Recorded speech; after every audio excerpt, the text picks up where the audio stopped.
Pour ce 4e épisode, j'ai proposé à Maxime Mergalet de prendre la parole sur la Freediving Family.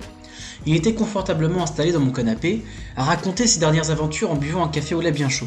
C'est tout naturellement que je lui ai proposé de l'enregistrer. Le copain Maxime, c'est un sacré bonhomme de 29 ans, un aventurier hyperactif qui photographie en milieu extrême. Il a notamment fait le tour de Bretagne en paddle, une transatlantique en trimaran avec Sébastien Roubinet, réalisé le projet Earth of Ice, des photos aquatiques au cœur des glaciers européens. Il a d'ailleurs reçu le prix de la Fondation de la mer en 2024. Il a traversé la Laponie en ski pulka sur presque 300 km. Il a réalisé la première traversée de l'Islande, du nord au sud, en ski kite et en totale autonomie. Il a aussi été élu meilleur médiaman embarqué sur la Guyader Bermude Nile Race, une course de voile en IMOCA. Mais ce qui m'intéresse aujourd'hui, c'est qu'il est surtout photographe aquatique pour le surf de grosses vagues. Et je peux vous garantir que s'il y a bien un apnéiste de survie, un apnéiste forcé, c'est Max lorsqu'il va dans les vagues de Nazaré ou lorsqu'il saute à l'eau pendant la tempête Epsilon. Installez-vous tranquillement et découvrez les tumultueuses aventures aquatiques de Maxime Mergalet. Salut Julien. Ça me fait plaisir de t'avoir avec moi sur la Freediving Family pour ce 4e épisode. Récemment, on a eu Eva André, qui est une championne qui plonge dans les profondeurs en monopalme. On a eu Baptiste Loiseau, le photographe animalier à Moorea. On a encore eu Tatiana, une des rares femmes noires à faire de l'apnée en profondeur. Mais toi, t'as un profil bien particulier. T'as un copain que je connais depuis 2018. Tu t'envoies dans des grosses conditions de vagues. Ouais, exactement. J'adore la photo aquatique et j'ai poussé la chose à son paroxysme. J'aime vraiment les grosses vagues. C'est un truc qui m'attire beaucoup et du coup, ça m'a permis d'aller jouer là-dedans avec les copains. Alors aujourd'hui, ouais, je suis photographe et vidéaste pro, enfin, c'est mon métier, c'est ce qui me fait vivre, et je suis plutôt spécialisé dans tout ce qui est milieu extrême, que ce soit du coup le surf de très grosses vagues, c'est par là que j'ai commencé en photo aquatique. Après la course au large, j'ai bossé pas mal avec des bateaux de course, notamment des bateaux du Vendée Globe, un petit peu de haute montagne. Là, en ce moment, je fais beaucoup de photos aquatiques dans les glaciers, en spéléologie glaciaire, et sinon les milieux polaires où j'ai vraiment développé pas mal de compétences là-dedans aussi. Ouais. Ok, t'es un aventurier. C'est ça. Et diplôme, j'ai une licence en management du sport et après j'ai appris mon métier sur YouTube pour la partie vraiment technique photo-vidéo. Après, toute la partie créativité, ça c'est libre à chacun. Et après, je me suis toujours formé de manière à aller en sécurité dans chaque milieu où j'allais. Donc, Toi, Maxime, t'as une particularité, je m'en souviendrai toute ma vie, c'est hiver 2021. On est à Guétari, sur la côte basque, en France. C'est la tempête Epsilon. C'est pas en 2021 2019. 2019. Entre deux Covid. Entre deux Covid. Entre premier confinement et deuxième confinement. D'accord. Et t'avais les dents, t'avais envie d'aller à l'eau. Et c'était la tempête Epsilon. Les vagues, elles étaient pas monstrueuses, c'était pire que ça, c'était des bombes. Et tu te rappelles, on était sur le bord de l'eau tous les deux, on discutait, et tu me demandais j'y vais pas. Et c'est la première fois que j'avais peur pour quelqu'un. Et t'es allé dans des conditions, tu peux nous en parler, des conditions dantesques. Ouais, c'est vrai que t'avais un peu l'impression que t'as la porte des enfers qui s'était ouverte ce jour-là. J'y étais déjà allé la veille au soir, et les gars, ils me voient en bas de la vague, un tube parfait à avalanche, et personne me connaissait, donc je débarque de nulle part. Pour la petite anecdote, j'étais parti plonger dans les glaciers pour faire de la photo. À Chamonix, j'ai vu l'épreuve et je suis rentré. C'est quoi l'épreuve ? Les prévisions. Ok. J'ai vu sur internet, tu peux regarder les bulletins météo et c'est quelque chose que je suivais beaucoup à l'époque parce que je chassais les grosses conditions et j'ai vu qu'il y avait les conditions parfaites. J'ai réussi à faire matcher le shooting aquatique dans les glaciers puis ensuite la logistique pour rentrer et arriver directement à Guétari pour ces conditions-là, quoi. Donc à Guétari, il y a 2 spots de surf, de gros. Il y a Parlementia, qui est, quand on regarde la mer, c'est à droite, et à gauche, il y a Avalanche. Et c'est à Avalanche que t'as fait des photos dantesques. T'es parti non pas en jet ski, mais t'es peut-être un des seuls photographes de cette année à être allé à la palme, dans des vagues qui faisaient entre 5 et 6 mètres, 7 mètres. Ouais, moi je les avais mesurés jusqu'à 8, en fait, en estimant la taille du bonhomme sur ma photo et puis en calculant après, en les empilant les uns aux autres. On va rester sur du 5 mètres, comme ça au moins on n'ira pas. Mais c'était un 5 mètres plutôt sale. Très solide, ouais, c'était vraiment dingue. Mais il y avait pas de jet ski, ils étaient tous partis à Bellara. Et en l'occurrence, moi ça fait des années que je m'entraînais J'étais vraiment serein dans ma tête et ce qui m'a mis le doute, c'est les interactions avec les gens en fait. Bah oui. Parce que tout le monde projette sa peur sur toi. Donc la veille, j'ai pu aller shooter, voilà, je débarque, les locaux qui me voient. Au final, Clément Rosero qui me dit mec, je te ramène. Il avait peur en fait que j'arrive pas à rentrer au port tout seul. Mm. Et du coup, ça m'a permis de rencontrer les gars, discuter un peu avec eux. On s'est revus le lendemain matin sur le spot et les gars m'ont dit on veut pas te voir à l'eau. Et moi j'étais là, mais en fait les mecs, je m'en fous un peu de votre avis. Moi je suis là pour ça. Vous êtes entraînés pour ça. Je me suis entraîné pour ça. Peut-être que vous me connaissez pas, mais moi à l'époque, je venais de finir ma licence TAPS. J'étais à 24 heures de sport par semaine. J'avais un physique d'alien. Et en l'occurrence, j'avais une prépa physique qui était faite au cordeau et je me préparais vraiment à aller dans tous ces milieux-là. Donc j'étais dans ma tête très sûr de moi. J'avais quand même fait ma formation chez les sauveteurs en mer et notamment spécialisé en côte dangereuse. Donc je connaissais plutôt bien, j'avais étudié la mer, ses risques, ses dangers, et comment vraiment jouer avec les courants pour me déplacer là-dedans. Puis ça faisait un moment quand même que je faisais des allers-retours entre Paris et la mer. Dès que je voyais des grosses vagues, j'y allais pour shooter, m'entraîner. Donc ça faisait un moment que... T'as souvent dormi sur le canapé. Ouais, j'ai souvent dormi sur ton canapé, j'ai pas mal dormi dans des bagnoles, enfin ouais, j'y ai passé du temps. Et Maxime, si on revient un peu sur l'apnée pure, quand tu te retrouves sur le spot d'avalanche avec des vagues entre 5 et 7 mètres, on va dire, qui te cassent dessus, et c'est des formes de machines à laver monstrueuses. Les apnées durent combien de temps? Comment était ton corps? Comment était ton état d'esprit? Moi, à partir du moment où je m'engage là-dedans, donc déjà j'ai accepté le facteur risque. Donc je sais que ouais, c'est pas sans risque, je peux me noyer, c'est un fait. Euh, Moi je suis ok avec ça. Je sais que c'est un risque, je l'ai pris en compte. Je sais que je me suis entraîné pour ça. J'ai plein de clés pour voilà, si jamais je vais pas bien, que je me fais embarquer par le courant, que je sais qu'il faut que je me laisse aller au large pour que les sauveteurs me récupèrent en sécurité. J'ai briefé tous les gens que je connais au bord sur le protocole à suivre. Notamment, il y avait ma copine de l'époque qui voilà, suivait de très près et on en avait beaucoup discuté aussi avant.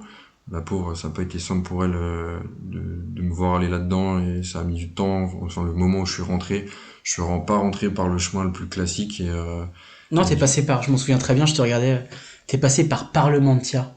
ouais, T'as pris les vagues de Parleux, mais pour rentrer. Moi, en gros, quand tu te mets à l'eau, tu pars du port et ouais, le courant t'emmène au large direct, vraiment à une vitesse folle. Soit tu prends à droite, tu vas à Parlementia et là, les vagues vraiment elles me faisaient pas rigoler. Et je déteste cette vague. C'est une vague dessous, il fait tout noir, la vague elle te suce vers le fond, elle te rembarque vraiment dans l'intérieur. Enfin, chaque fois que tu vas shooter là-bas, je passe jamais des bons moments. Et par contre, bah, si tu continues et que tu tournes à gauche, là, t'arrives à Avalanche, une espèce de petit tiopo tout parfait, celui qui pète sur un riff, mais que quand c'est vraiment très gros. Donc c'est une vague qui est très solide, mais super belle. J'adore la forme qu'elle a, j'aime beaucoup son comportement. Enfin, elle est pas traître, elle va pas te sucer dans l'intérieur pour t'exploser la tronche. Et du coup, ouais, je me retrouve là-bas quand j'y vais. Parce que la question c'était dans quel état d'esprit j'y vais et j'y vais pour faire ce que je rêve de faire depuis très longtemps. J'ai passé beaucoup de temps à écailler des poissons pour me payer mon appareil photo parce que du coup moi le petit peu mentor spirituel de la photographie ça a été Ben Ward. Le jour où j'ai vu ses photos j'ai dit je veux faire la même chose et lui c'est vraiment le patron. La preuve c'est que c'était le seul à avoir le droit de shooter à l'eau pendant les JO de surf à Tahiti et du coup j'ai dit ok je vais faire comme lui. Enfin je vais acheter le même matos ce qui était déjà bien en place et donc j'ai acheté du matos très onéreux à l'époque. Et donc enfin, ça faisait un moment que j'étais dans cette démarche là et que je m'y préparais. Donc quand j'arrive là-bas, c'est ok, je vais faire les shots de ma vie. J'y vais sur une des sessions les plus grosses qu'il y a eu depuis une dizaine d'années et j'arrive pour faire ma place en fait. Enfin, et pour que les gens se rendent compte, quand même, pour les auditeurs, la tempête Epsilon, pendant cette session de surf, moi j'étais au bord de l'eau, sur le parking, et les vagues étaient tellement énormes, vraiment, et une vague est arrivée, a sauté par-dessus le muret, et a soulevé les voitures, soulevé les camions, et il y a des passants, des surfeurs qui ont été aspirés par la vague, et qui sont même passés sous des véhicules, avec des planches de surf, des vêtements, qui se font aspirer et qui repartent à la mer. Et là, on était au bord, et on disait, Il est où, Max? On te voyait plus avec ton petit casque, avec ta croix rose. En rose, ouais. On te voyait plus. Et il y avait les pompiers au bord. Ouais, d'ailleurs, ouais, ça c'est une anecdote aussi. Du coup, les pompiers ils ont été déclenchés pour un nageur. On était deux nageurs. Il y a un mec qui est venu pour faire du body surf, donc Exactement. juste avec des palmes et sans planche. Et moi, moi j'avais donné la consigne. Personne vient me chercher. Enfin, de toute façon, il y a quasiment personne qui est capable de venir me chercher là-dedans. Il faut venir par l'extérieur, quoi, en jet. Ouais, mais du coup, c'est ce qui s'est passé. Ils ont envoyé deux sauveteurs, deux pompiers pros. Il y en a un, je crois, il avait même pas 25 ans. Et en fait, les gars, ils étaient pas habitués les conditions, ils ont pas vu ça depuis 10 ans, faut quand même se le rappeler. Et en fait, les gars, ils ont coupé court et ils sont passés par un endroit où il y a une dalle qui découvrait. Et ils se sont mangés un plomb monumental. Il y en a un, il s'est pété les deux fémurs. Et en fait, sa carrière de pompier est finie, quoi. Et moi, je voulais pas, c'était hors de question qu'on déclenche les secours pour moi. Étant donné que j'étais déjà sauveteur, je connaissais les risques. Ouais. Et je savais surtout que dès qu'on déclenche les sauveteurs, on engage d'autres vies. Donc moi, c'est mon choix, je fais mes choix, et vous venez pas me chercher, quoi. Et du coup, j'ai appris ça plus tard. Je me suis fait engueuler par un surfeur, ouais, on a déclenché les secours à cause de toi. Je dis, ah, mais déjà, qui sait que c'est à cause de moi? J'étais pas le seul. J'ai demandé à rien à personne, je m'en suis très bien sorti, enfin, il n'y avait aucune raison qu'on vienne me chercher, quoi. Je crois qu'à la suite de cette expérience, t'as fait des rencontres comme Clément Rosero. C'est ça, le surfeur? Ouais, Clément, bah, d'ailleurs, qui fait deuxième au Nazaré Challenge cette année. Le gars, il pèse vraiment fort sur la scène internationale. Et bah, du coup, moi, personne me connaît jusqu'à Epsilon, et en fait, ça a fait du bruit, quoi. Enfin, les gars, ils se sont dit, ce mec-là est fou, mais il a une bonne folie, quoi. Il sait faire, il a pas peur, il est capable d'engager sérieusement, puis surtout, il fait les choses correctement. Et du coup, avec Clément, on a un peu échangé, et jusqu'au jour où Clem m'appelle, ouais, Max, j'ai besoin de faire un projet maquette que je propose à mes sponsors, vas-y, viens. Et en fait, c'est là où j'ai passé tout mon hiver 2021 avec Clément. Ouais, du coup, 2020, on n'a rien fait ensemble. Et 2021, on a passé plus de 3 mois à shooter ensemble et à chasser les plus grosses vagues de l'hiver. Chasser les plus grosses vagues de l'hiver, ça fait rêver. Ça me fait penser notamment à la vague la plus grande, la plus grosse au monde, c'est Nazaré. Tout le monde connaît un petit peu. Est-ce que toi, t'es déjà allé à Nazaré? Nazaré, ça a été fait avec Clem. Et on arrivait à Nazaré la veille d'une compète. Clément rêvait de faire cette compète, il n'avait pas été invité. Mais du coup, on prend un peu la dimension du truc, quoi. C'est là où il y a Pierre Rollet qui a fait un roller. En gros, il a fait un demi-tour sur la vague avec son jet ski. Il fait une manœuvre de surf en jet ski. Au final, ils perdent le jet. Et enfin, c'était très, très, très solide. Et Clément me regarde, me dit, c'est bon, t'es vacciné, t'as plus envie d'aller à l'eau, là, t'as compris? Et je lui dis, non, mec. Genre, moi, c'est magnétique. Quand je vois ça, j'ai qu'une envie, c'est d'aller à l'eau. Je suis d'origine bretonne et du coup, la culture dans ma famille, c'est dès qu'il y a des tempêtes, on va voir la tempête. C'est un peu comme aller au cinéma. Et depuis que je suis tout petit, j'ai toujours voulu aller dedans. Je me suis toujours dit, ouais, je suis sûr que c'est possible. Mes parents m'ont toujours dit, mais ça va pas la tête. Et là, en l'occurrence, bah, c'est un peu ce qui s'est repassé. Clem me dit, ouais, c'est bon, t'es vacciné. Pas du tout. Et du coup, moi, j'étais là à dire à Clément, mec, t'es le seul gars à avoir un mec qui peut aller en aqua sans jet. Et sinon, il y a un autre gars qui s'appelle Laurent Pujol, que je salue d'ailleurs, c'est un peu le patron là-bas en photographie aquatique. Et lui, maintenant, il arrive à un stade où voilà, il a un jet ski, il a un spotter, il a un pilote. Tu peux expliquer c'est quoi un spotter? C'est un mec qui est en haut de la falaise et qui va te dire, ok, là, t'as une vague qui t'arrive à droite, va plus au nord, va plus à gauche. Le surfeur est plus comme ci, comme ça. Donc ça veut dire que toi, dans l'eau, t'as un talkie-walkie? Alors, Laurent Pujol, oui, moi, personne. Du coup, en fait, moi, Clément voulait pas que j'aille à l'eau, donc j'ai fait du drone, j'ai fait trépied, téléobjectif, et je devenais fou. Et à un moment, Clément finit par me dire, écoute, Max, vas-y, c'est bon, viens. Enfin, t'as 1 heure. Donc là, il me fait, va chercher le gilet à cartouche, parce que du coup, il y a possibilité d'avoir un gilet comme un airbag, où t'as des cartouches de gaz, ça te permet de remonter plus vite. Et bref, un petit couac derrière, parce que donc on discutait au Toki, le Toki marche pas super bien. Et donc il me dit, mets le gilet à cartouche, les cartouches sont pleines, dégonfle-le bien. Et moi, donc je cours en haut de la falaise, je mets le gilet, je me prépare, le caisson étanche, etc. Le gilet, tu le mets sur ta combi ou dessous? Celui-là, c'est un qui va sur ta combi. Ok. Mais le gilet, c'est un gilet un peu comme un t-shirt rouge vif en néoprène avec une vessie dedans qui se gonfle avec les cartouches de gaz. T'as 4 tirettes dessus pour déclencher les 4 cartouches et une 5e tirette pour pouvoir le vider parce que du coup, une fois que t'es gonflé, t'as de l'eau qui passe sous les pecs. Donc en fait, impossible de plonger sous une vague. Faut le dégonfler si t'as une série qui te revient dessus. En fait, j'arrive au bord de l'eau, je touche les cartouches et là je me dis mince, en fait, y a pas les cartouches, j'ai mal compris. Et donc je commence à gonfler un peu le gilet. Est-ce que tu peux le gonfler à la bouche, c'est Tu ça? peux le gonfler à la bouche. Pire erreur. Parce que du coup, tu peux pas plonger sous les vagues. Et là, tu te prends des paquets à Nazaré, devant toute la scène internationale. En fait, tu peux pas plonger sous la vague, et du coup, Et les vagues, elles faisaient quelle hauteur? je vais rester humble et je vais dire 8 mètres, mais c'était 8 mètres en moyenne, quoi. Il y avait vraiment des trucs. Puis c'est des vagues, elles sont tellement immenses. C'est pas comme, je sais pas, tu vas à Biarritz où tu vas avoir des vagues très très creuses, mais qui vont pas aller au-delà de 3 mètres, tu vois. Enfin, ça dépend des spots. Typiquement, tu vas à Valence, moi, c'est un peu plus bas, c'est à Guétari. Ça dépend toujours un peu des spots, mais là, c'est pas une vague qui est hyper creuse, elle est assez plate. Enfin, sauf quand elle monte énormément, très très haut. Compliqué de se rendre compte imagine un terrain de foot qui se déplace. Et donc t'as ça qui va te péter sur la tronche, et toi tu vas ricocher devant la vague. Et là, pour le coup, tu te retrouves à faire des apnées. Tu sais que t'as pas d'autre choix que d'être en apnée. C'est le moment où tu lâches l'apnée, soit c'est parce que la vague elle t'a relâché et que tu peux respirer, soit tu te noies. Parce que vraiment, Nazaré, c'est Et hardcore, donc, quoi. c'était des apnées de combien de temps en Nazaré, par exemple? Je pense que ça a dû faire un 30-45 secondes max. Répété? Bah, dès que t'as une vague qui arrive, tu te fais emporter. Donc, ça dépend. Je pense pas que j'ai fait plus de 45 secondes là-bas, Ouais. c'est sûr. 45 secondes, c'est très très long sous une vague. En fait, les gens, je pense, se rendent pas forcément compte, mais 45 secondes en surf, c'est monstrueux, parce que c'est comme si vous faisiez un sprint de 100 mètres, un petit round de boxe, et ensuite, là, vous partiez en apnée. Ouais, bah moi, en fait, ouais, c'est même, tu es en train de te faire boxer en apnée. Ouais. C'est-à-dire que t'es sous l'eau et la vague, elle t'emmène dans tous les sens. Donc toi, faut que t'arrives à rester relâché pour pas consommer trop d'oxygène. Et il faut pas que tu sois trop relâché pour pas que tu te fasses mal, parce qu'en fait, la vague, elle te démembre. Et comment tu fais pour ne pas te faire assommer par Mon ton, caisson ton étanche. caisson étanche Enfin, avec ton appareil photo? ça, il y a eu des fois où ça me l'a arraché des mains. Heureusement que j'ai mis un leash, sinon j'aurais perdu le caisson. Et sinon, souvent, je le cale sous le bras et je le tiens vraiment. Je me mets en boule et il est calé sous mon bras. Comme ça, je sais que je vais pas me le reprendre dans la tronche. Même si j'ai quand même un casque pour protéger ma tête et des surfeurs et enfin, de prendre un KO. Parce que quand la vague, si jamais la lèvre te casse sur la tête, si t'es KO dans l'eau, tu te noies, quoi. Ok. Et t'as des petits tips un peu de photographe aquatique pour que tes photos elles fonctionnent à l'instant T, parce que le surfeur à la vague, des fois, c'est la vague d'une vie et ça dure que quelques secondes. Toi, tu dois être au bon endroit, au bon moment.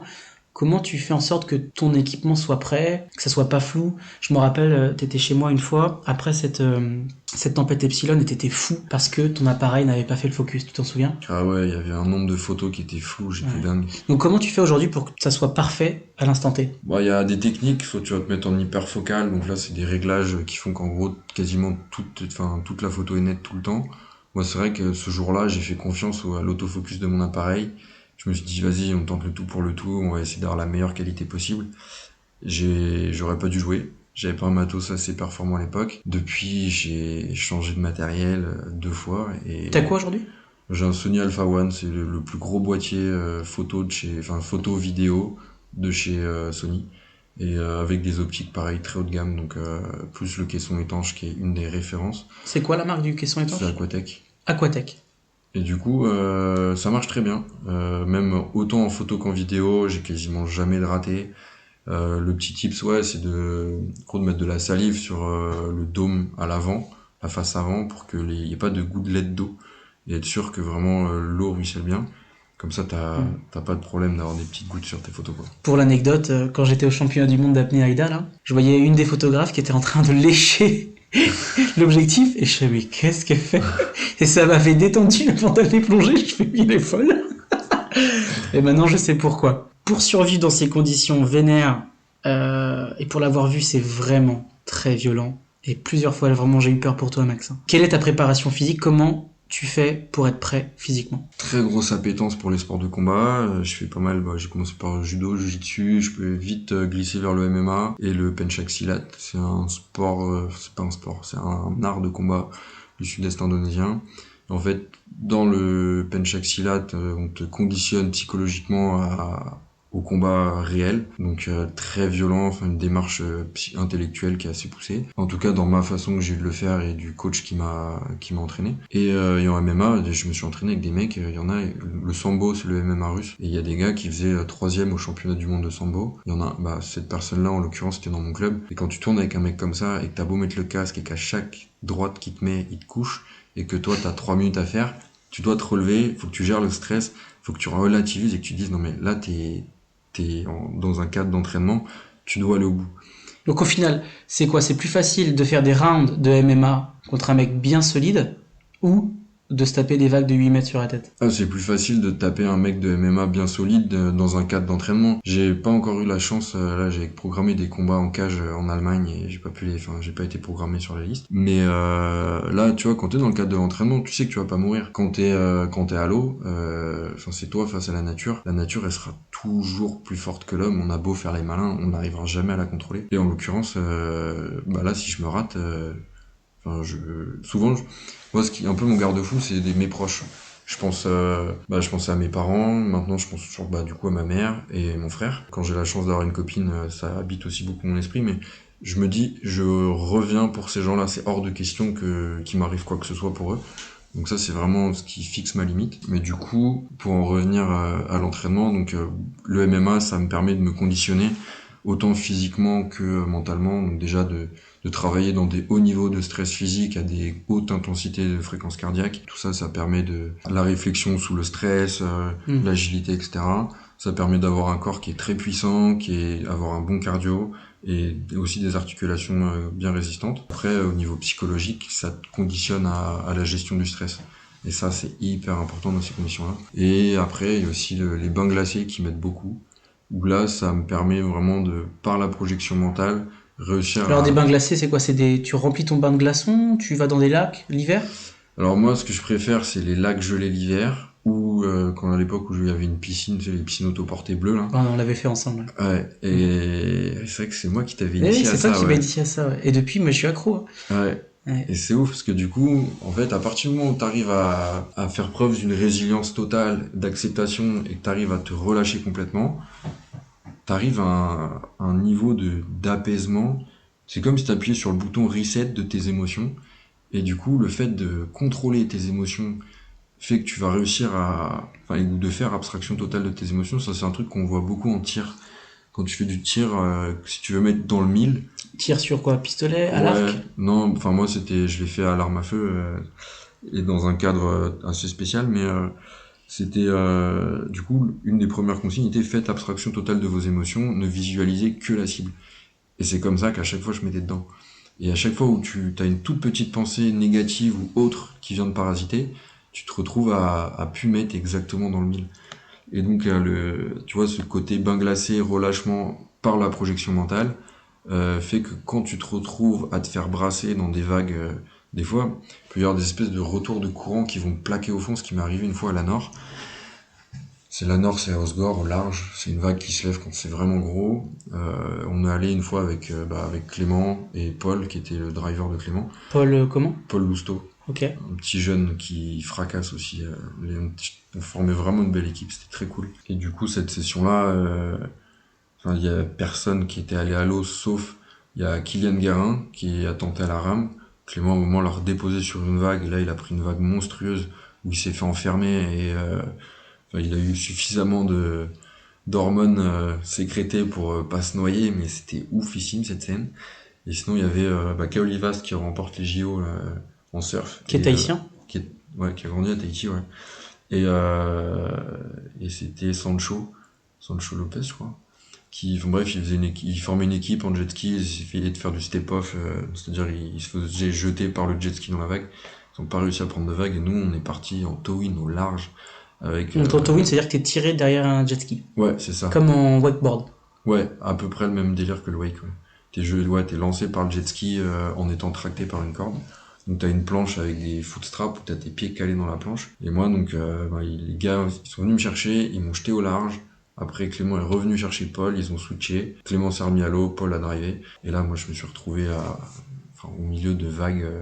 Ouais, la Nord, c'est violent, celui-là. Ouais, pour le coup, je trouvais ça plus apaisant la fois à Guétari pendant Epsilon que là-bas. Là-bas, t'es vraiment au large. C'est un spot de sable, c'est pas un riff, donc la vague bouge beaucoup, puisque en fait le banc de sable se déplace. Et là, à un moment, mais il y a un tsunami qui arrive. Genre, j'ai vu la vague, j'étais là, mais je suis tellement en retard. Et je suis parti chercher les crabes, mais j'étais au niveau du sable, j'ai plongé tellement profond. Je l'ai senti, j'ai pas eu le temps de décompresser. T'étais à quel mètre? 5 mètres de profondeur? Ouais, je pense. Pas plus en tout cas, mais ouais, tu sens tes tympans qui compriment, t'as pas le temps de décompresser, tu veux qu'une chose, c'est passer cette vague, quoi. Et en fait, la vague, elle est venue me chercher du fond. Ça m'arrache le caisson des mains. Donc je suis tiré par mon caisson qui est accroché à moi par le leash. Et là, je sens que je prends vraiment la forme de la lèvre de la vague, quoi. Et là, je me dis, plus c'est en mer, mais c'est que ce soit en voile, en surf ou quoi, plus le silence est long, plus l'impact est puissant. Et Plus là, le silence est long et plus l'impact est puissant. ouais. Ouais, c'est vrai. Et là, mec, un silence tellement long. Vraiment, tout est calme d'un coup, genre tout s'arrête. Et là, tu te dis, oh la vache, là, ce qui va se passer, ça va être coquin, là.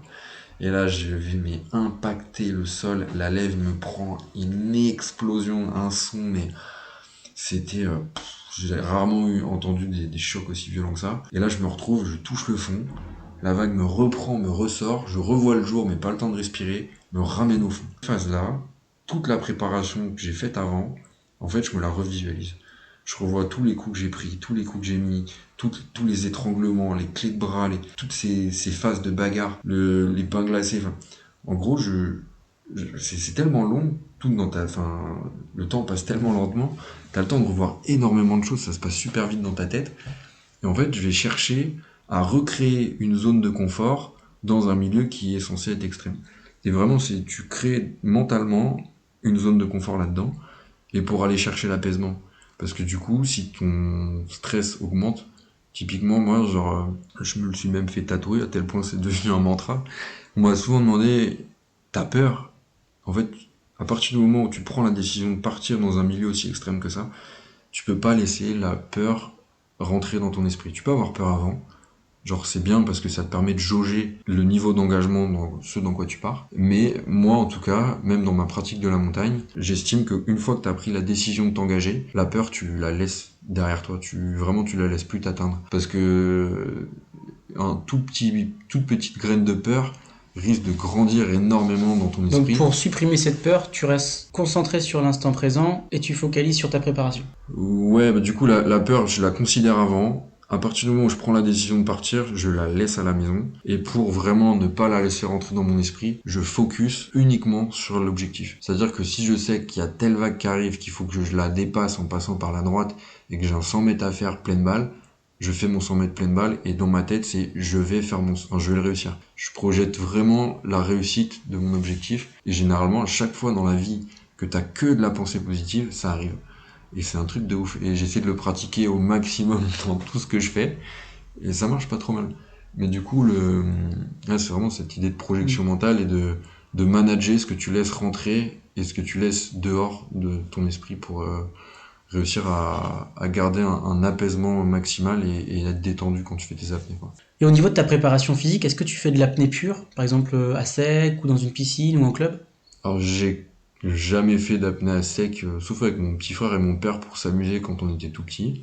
Mon père m'a très jeune initié à la chasse sous-marine, avant les 16 ans, euh, même avant, 13 quoi. Et c'est lui qui nous a mis à l'apnée quand on était petit, qui nous a vraiment beaucoup amené et dans les vagues et sur des bateaux, etc. Du coup, ça a un peu fait partie de mon quotidien, quand je pratique la mer, d'aller m'amuser à plonger, etc. Mais je n'ai jamais pratiqué dans un cadre sportif. C'est toi la première fois qui m'a emmené faire de l'apnée en profondeur. Enfin, on était allé À Hendaye, ouais. à Hendaye. Avec Planète Océan. Ouais, et première fois où là, voilà, je descends à 16 mètres, je me rends compte que je suis hyper à l'aise à 16 mètres et que... Mais On non, avait dû s'arrêter à 16 mètres parce qu'on touchait le sable. ouais, et j'ai pas pu, je devais partir, et du coup, le lendemain, on aurait pu aller à 25. J'étais assez frustré d'ailleurs, de pas pouvoir aller à 25 avec toi. Ouais, mais Non, c'est bien d'y aller step by step, surtout sur les nouvelles profondeurs. C'est très bien de commencer par 16. Des fois, aller directement à 25, ça peut être dangereux pour les oreilles ou les poumons s'il y a une mauvaise compensation. Donc, c'était très bien. Bon, bah, écoute, j'espère qu'on aura l'occasion d'y aller en tout cas. Et du coup, ouais, la prépa, ça a surtout été d'aller progressivement dans des vagues de plus en plus grosses et de me faire des apnées de plus en plus longues. Et c'est vraiment comme ça que j'ai préparé l'apnée. Puis après, bah, il y a les phases, surtout en sport de combat, où il y a des moments où t'es en apnée parce que c'est hyper intense et que t'essaies de développer un maximum de puissance. Je sais pas si c'est lié, j'ai pas de données là-dessus, donc je peux pas l'affirmer, mais moi c'est un peu comme ça que je vois le truc. Pareil, les phases où tu te fais étrangler, tu peux plus respirer, t'as même des fois plus de sang qui passe, donc là faut que t'arrives à développer cette lucidité pour te sortir de là, et moi c'est quelque chose, tu vois, que je transpose beaucoup à ma pratique de l'apnée, qui est plus de l'apnée de survie, enfin j'ai pas, c'est une apnée qui est obligatoire, quoi. Genre, après oui, j'ai choisi d'être dans cet endroit-là, mais c'est une apnée qui est vraiment imposée. Je vais proposer ça à l'équipe de France. d'apnée. D'aller dans les vagues. De la strangulation. Des sports de combat où on s'étrangle. Ah ouais, ça je sais pas. Mais, d'ailleurs, il y a eu des recherches faites là-dessus. Et en gros, je crois que c'est les phases d'hypoxie qui permettent de développer un truc de cicatrisation. Enfin, faudra que tu regardes là-dessus. Ouais. En tout cas, ce qu'on conseille pour les surfeurs, c'est de travailler la tolérance au CO2. C'est le travail d'hypercapnie. Par exemple, c'est ce que j'ai pu faire personnellement à Athlete Factory avec le coach Brice, qui nous entraînait une fois par semaine à faire des apnées où on respirait pas beaucoup et on faisait beaucoup de bipalmes et on faisait monter le niveau de CO2. Parce qu'en fait, le niveau d'oxygène, il est très bon, mais c'est la tolérance au CO2 qui donne envie de respirer. C'est le fameux dioxyde de carbone. Donc, pour les surfeurs qui nous écoutent, travaillez non pas l'hypoxie, mais surtout la tolérance au CO2. Et l'hypercapnie, ça s'appelle. Donc tu nous parles de strangulation, de MMA, de sport de combat pour te préparer, tu parles de vagues monstrueuses qui nous tombent dessus. Est-ce que tu as eu des moments magnifiques de paix, de tranquillité avec des animaux marins, avec ton boîtier? Ouais, j'ai eu cette chance. Mais enfin, juste, c'est vrai que décrit comme ça, résumé comme ça donne pas envie. Mais typiquement, tu vois, quand j'étais à Guétari, mec, je me sentais à ma place, au milieu de vagues monstres, mais j'étais dans un niveau d'apaisement dans ma tête, c'était incroyable. Genre, c'est même à Nazaré, j'étais un peu sous pression parce que il y avait beaucoup de monde et qu'il y a ma réputation qui était en jeu et celle de Clément. Mais sinon, c'est des endroits où je suis vraiment dans un niveau d'apaisement et de contemplation assez ouf. Mais pour répondre à ta question de est-ce que j'ai eu la chance de voir des animaux, bah là je rentre de Tahiti où j'y allais avec un influenceur, un créateur de contenu. On y allait pour une association qui s'appelle Matataora, qui milite pour la préservation des baleines et pour l'anagétique. Et donc, on allait là-bas pour faire un projet de vidéo pour promouvoir l'anagétique avec les baleines. Donc, mon job a été pendant 20 jours de promouvoir l'anagétique et donc d'aller nager éthiquement avec des baleines. Et donc, j'ai pu nager avec des baleines, j'ai pu nager avec des raimentas, avec des requins pointe noire, des requins parata. Oui, les requins parata, c'est dangereux, faut vraiment y aller avec précaution. Alors les requins parata, si je dis pas de bêtises, ce sont les requins du large. Ouais, c'est les longimanes, c'est des requins pélagiques. Donc on les voit pas dans les bords, au Dans les niveau des lagons. récifs et lagons, ouais. Mais en fait, là, il y avait un banc de globicéphales. Et souvent, quand il y a les globis, il y a les paratas. Et en fait, il y avait des centaines de globis. C'était un truc de malade. Donc, je crois que c'est des dauphins. Des grands dauphins qui font plus de 4 mètres de long. Dauphin. Et du coup, on allait nager avec les globies, et puis les requins paratas sont arrivés. Et là, quand tu sais comment tu dois te comporter avec un requin, en l'occurrence, ils sont pas non plus immenses, ceux-là, donc ça reste gérable. Ça, c'était vraiment des moments de privilège. Enfin, tu te sens privilégié, quoi. T'es au contact même de la nature. Mais la nage avec les baleines, je crois que c'est ce qui est le plus intense. Pourquoi? Parce que c'est un animal qui est extrêmement intelligent, qui est très curieux, et à partir du moment où tu le respectes et où tu viens t'approcher, en fait, c'est même pas tu l'approches, c'est tu respectes une distance avec lui qui est d'une trentaine de mètres, et quand lui remonte, juste tu bouges pas. Et lui viendra à toi quand il sera en confiance. Et à partir du moment où tu arrives à créer cette confiance avec l'animal, tu peux avoir des réelles interactions. Dernière nage que j'ai faite avec eux, du coup, j'étais avec Antoine et Solal et je leur avais bien dit, je dis les gars, surtout, on respecte bien le protocole et tout. C'est notre dernière nage, il faut qu'elle se passe au mieux possible. Et en fait, c'était magique de se retrouver. Donc, il y avait maman bébé, la mère restait assez distante. Puis en fait, la mère, quand elle plonge 20 minutes. Quand elles sont sur des phases de repos. Et par contre, les bébés, ils remontent toutes les 3 à 5 minutes. Je crois que plus ils sont jeunes, plus ils remontent.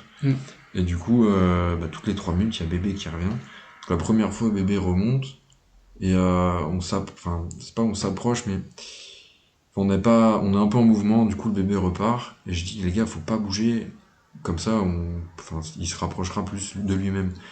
Et la deuxième fois, on bouge pas, donc là, il commence à prendre confiance, et la troisième fois, là, j'ai vu une vidéo incroyable d'un apnéiste qui fait un tour sur lui-même, et la baleine qui répète ce tour. Et en fait, vraiment, une espèce de danse qui se crée avec la baleine, un jeu, et une réelle interaction consciente entre les deux. Et du coup, cette troisième remontée du bébé, où là, au moment où je vois qu'il est un peu intrigué, qu'il hésitait à repartir, je lance un tour sur moi-même, et là, le baleineau fait demi-tour, lance un tour, Et au final, je crois que j'ai dû lancer 3 tours et le baleineau on a refait 3.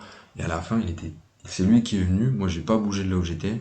Les gars non plus. Et on s'est retrouvés à devoir s'écarter parce qu'il venait trop proche de nous. Ça reste un petit bébé, enfin un gros bébé de 2 tonnes et qui gère pas forcément super bien un peu son gabarit. Donc nous, on nous avait prévenu, si le bébé s'approche trop, reculez parce que vous prenez un coup de nageoire, vous avez pas passé un bon moment et lui il risque de se faire peur. Donc s'il se fait peur et qu'il est surpris, pas ouf. Et ouais, du coup j'ai eu la chance de nager avec, enfin de photographier et en plus et filmer des animaux marins et c'était magique. Incroyable. Et où est-ce qu'on peut voir ces photos ou ces vidéos? Mais du coup les photos elles arrivent au compte-gouttes sur nos réseaux sociaux. Donc moi c'est Maxime Mergalet sur Insta, il y a Haim Solal et il y a Antoine Musy. Et sinon ça va arriver sur une vidéo YouTube sur le compte de Solal, donc Haim Solal aussi sur YouTube, IMSOLAL. Et là, je suis en process pour essayer d'accrocher une expo photo sur les grilles du Jardin du Luxembourg à Paris. Donc là, ce serait la plus grosse exposition photo de ma vie. Et je pense qu'on va y arriver. On va tout faire pour en tout cas. Mais en tout cas, je te le souhaite, Maxime. Merci beaucoup. Dernière question. Est-ce que tu as une citation préférée? Une citation préférée ouais, je sais pas si tu penses au No Place for Fear que je me suis fait tatouer, mais ouais, y a pas la place pour la peur, en tout cas dans ces milieux-là. Après, j'en ai plusieurs, mais là, tout de suite maintenant, grosse question. Putain, qu'est-ce que j'ai d'habitude? Souvent, moi, quand il y a quelqu'un qui a réussi à faire quelque chose, j'ai tendance à dire il a 2 bras, 2 jambes, tout comme moi. Bon, après, il y a des gens qui manquent des bras et des jambes et qui font des choses incroyables et ils ont toute mon admiration. Mais c'est vrai que souvent, quand on me dit ouais, t'y arriveras pas, j'ai dit mais lui, il l'a fait, pourquoi j'y arriverai pas? Et les gens, ils ont pas trop de réponses. Ouais, parce que, par exemple, ouais, parce que c'est Mike Horn. Mais Mike Horn, il a 2 bras, 2 jambes, tout comme moi, t'inquiète pas, si j'ai envie, j'y arriverai. Et ça, c'est un truc que je répète assez souvent. Il a 2 bras, 2 jambes. J'aime bien. Super, Maxime, est-ce que tu veux rajouter quelque chose pour ce podcast? Et écoute, j'aime beaucoup le format, j'aime beaucoup ce que tu fais en règle générale, donc j'ai hâte de voir la suite et de pouvoir écouter la suite des aventures de tous tes invités. C'est quelque chose qui T'aimerais que j'invite qui? En lien avec l'océan et l'apnée? Il y a quelqu'un qui m'a vraiment transcendé à Tahiti, qui est Temo Anapoul. C'est lui qui m'a fait nager avec ma première baleine. C'est lui d'ailleurs qui m'a mis en contact avec mon premier tatoueur. D'ailleurs, on est un peu frères de tatouage. Mais ouais, c'est un Polynésien qui a vraiment une culture de l'océan qui est assez incroyable. Il a un respect pour le milieu, pour les animaux qui est assez folle. Et je pense que les interactions que tu pourras avoir avec lui pourraient être intéressantes. Merci Maxime. Avec grand plaisir. Merci beaucoup, mon loup. J'espère que vous avez apprécié cette interview. N'oubliez pas de vous abonner pour ne louper aucun épisode de la Freediving Family. Prenez le temps de noter le podcast avec 5 étoiles de préférence. On se retrouve bientôt pour de nouvelles aventures sonores. Ciao la commu, comme dirait Anne-Sophie Passalboni.